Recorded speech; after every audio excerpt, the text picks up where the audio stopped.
Psalm 24. David testifies, the earth is the Lord's, and the fulness thereof. He that hath clean hands and a pure heart shall ascend unto the hill of the Lord. The Lord of hosts is the King of glory. A Psalm of David. The earth is the Lord's, and the fulness thereof, the world, and they that dwell therein. For he hath founded it upon the seas, and established it upon the floods. Who shall ascend into the hill of the Lord? Or who shall stand in his holy place? He that hath clean hands and a pure heart, who hath not lifted up his soul unto vanity, nor sworn deceitfully. He shall receive the blessing from the Lord, and righteousness from the God of his salvation. This is the generation of them that seek him, that seek thy face, O Jacob.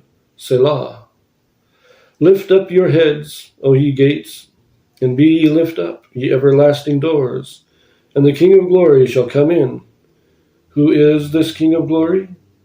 The Lord strong and almighty, the Lord strong and mighty, the Lord mighty in battle. Lift up your heads, O ye gates, even lift them up, ye everlasting doors, and the King of glory shall come in. Who is this King of glory? The Lord of hosts. He is the King of glory, Selah.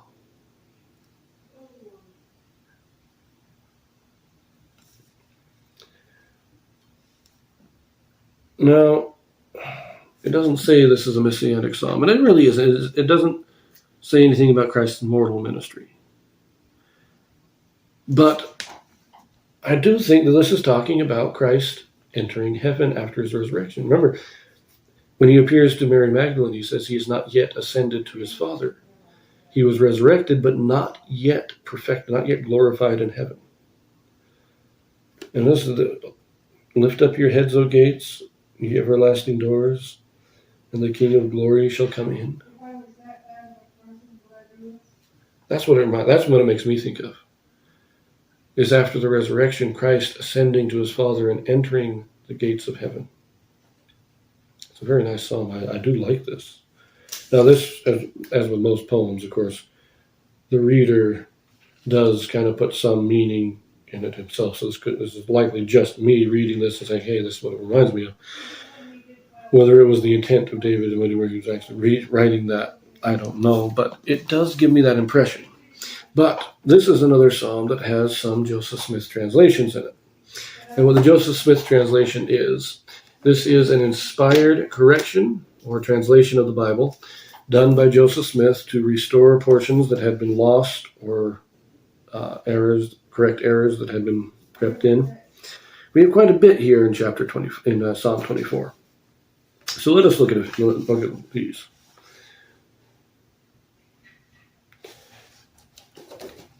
You know what? This is interesting. So first of all, this is verses 7 through 10. The last four verses in the psalm. I'm going to reread the King James and then read the Joseph Smith translation on all four verses together, because Joseph Smith actually reorders these verses. So just reading them one verse at a time isn't going to work. So let us look at this. So, lift up your heads, O ye gates, and be ye lift up, ye everlasting doors, and the King of glory shall come in.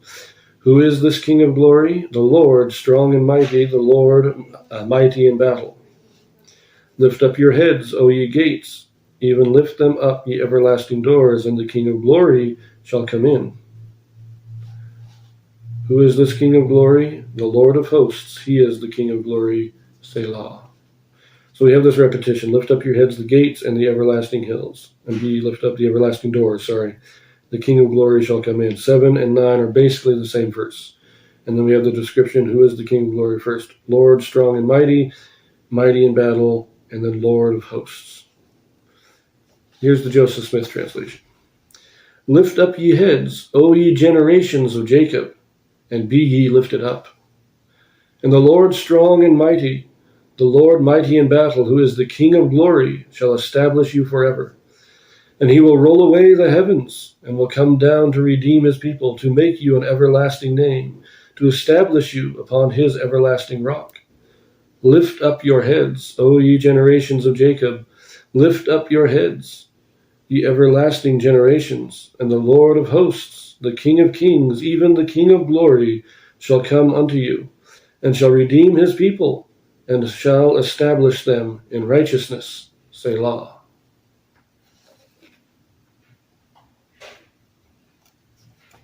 The meaning is completely different here. As I said before, reading it in the King James Version, it gives me the impression of Christ entering heaven after his resurrection. But this is not Christ entering heaven. We're changing doors and gates to generations of Jacob. This is talking about Israel. Lift up your head, believe in God, follow his precepts, and he will open the heavens to you. So he will roll away the heavens, will come down to redeem his people. This is a prophecy of the atonement. This is a messianic song.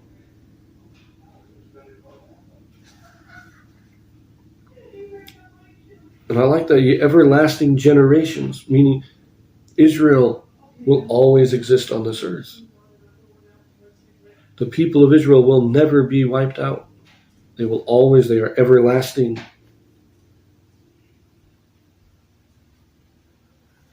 But he shall redeem his people. This isn't really the atonement. I'll have to correct it. This is a prophecy of the second coming and the gathering of Israel and the redeeming of Israel back to their lands of promise. That's really what I think it is. But this is so different from what the King James has it as. This is fascinating. This change it's not just clarifying the meaning, it is completely changing the meaning. You don't get that very often, quite honestly. His family will not accept it. And that.